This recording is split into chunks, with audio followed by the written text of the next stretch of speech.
The legends spoke of a town lost to time, swallowed by the forest and forgotten by history. Travelers who ventured too close swore they saw shadowy figures watching from the ruins, their rotting flesh barely clinging to skeletal frames.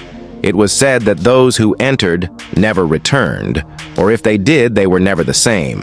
When a team of explorers set out to uncover the truth, they expected an abandoned village, a place of mere folklore.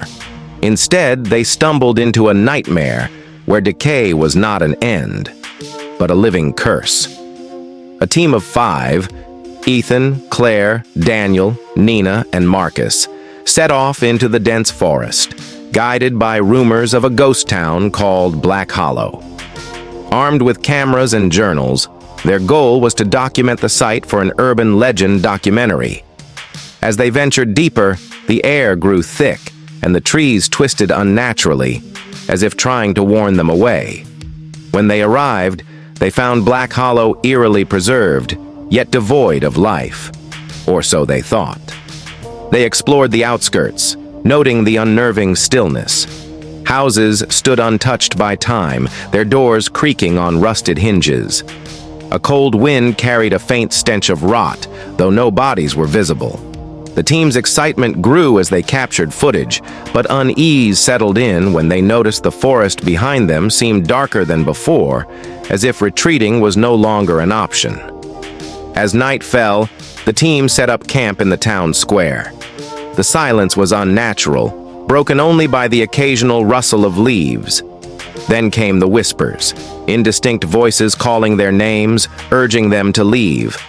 Marcus, the skeptic, dismissed it as the wind. But Claire saw movement in the windows of the crumbling buildings, the glint of decayed eyes watching from the dark. Nina, already unnerved, suggested they keep a fire burning. As the flames flickered, the air around them seemed to warp, as if unseen figures pressed against reality's veil. Daniel recorded audio, playing it back only to hear distorted voices layered over their own. Panic set in, and Ethan insisted they all stay together for the night. Ethan and Nina explored the town's church, its wooden doors barely hanging on rusted hinges. Inside, they found rows of pews covered in dust, and at the altar, an ancient tome bound in human skin. The air reeked of rot. Then the doors slammed shut behind them. From the shadows, figures emerged, human in form but grotesquely decayed, their mouths moving without sound. Panic surged as the creatures reached for them, whispering incomprehensible prayers. Ethan and Nina barely escaped, but not before Nina's arm was grasped by one of the beings.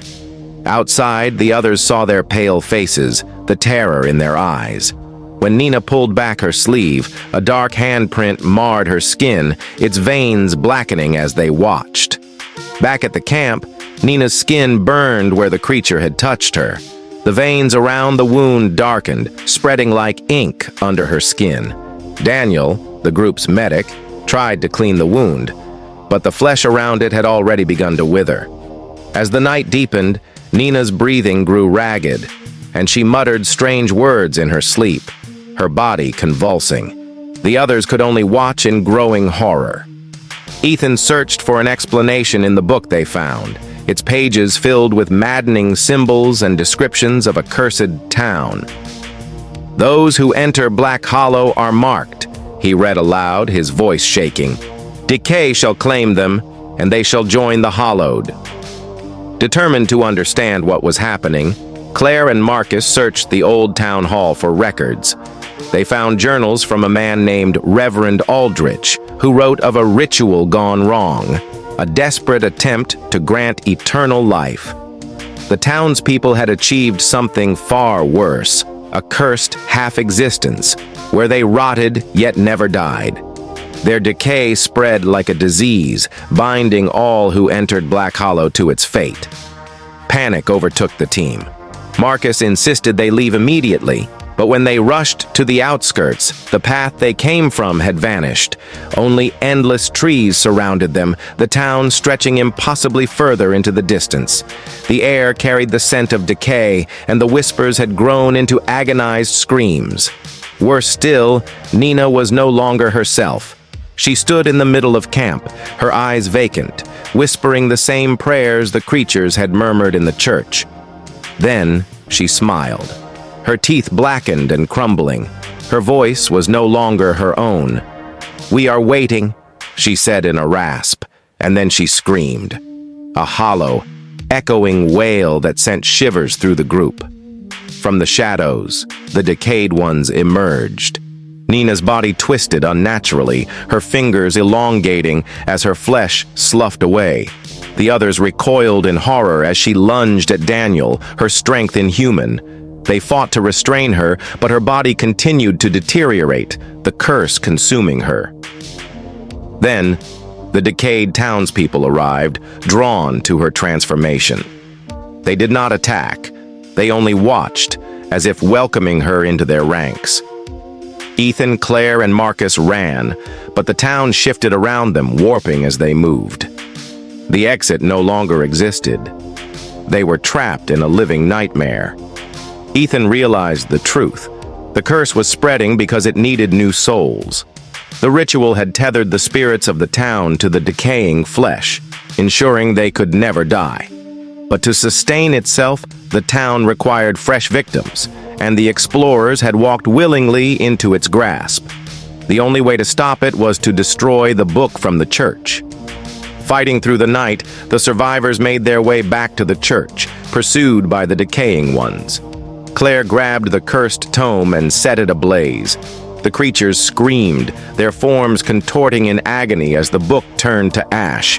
The town itself seemed to tremble, buildings collapsing as the ancient curse unraveled. But as the flames consumed the book, Nina let out an inhuman shriek, her body now indistinguishable from the others. As the town crumbled, the forest seemed to release its hold, revealing the path they had come from. Ethan, Claire, and Marcus ran, leaving behind the echoes of the damned. They emerged from the forest at dawn, forever changed. But as they looked at their reflections in a nearby stream, Marcus gasped. His fingers had begun to blacken. Though they had escaped Black Hollow, the curse had followed. The decay had already taken root, spreading unseen beneath their skin. No one truly left Black Hollow. They were merely its messengers, carrying its horror into the world beyond.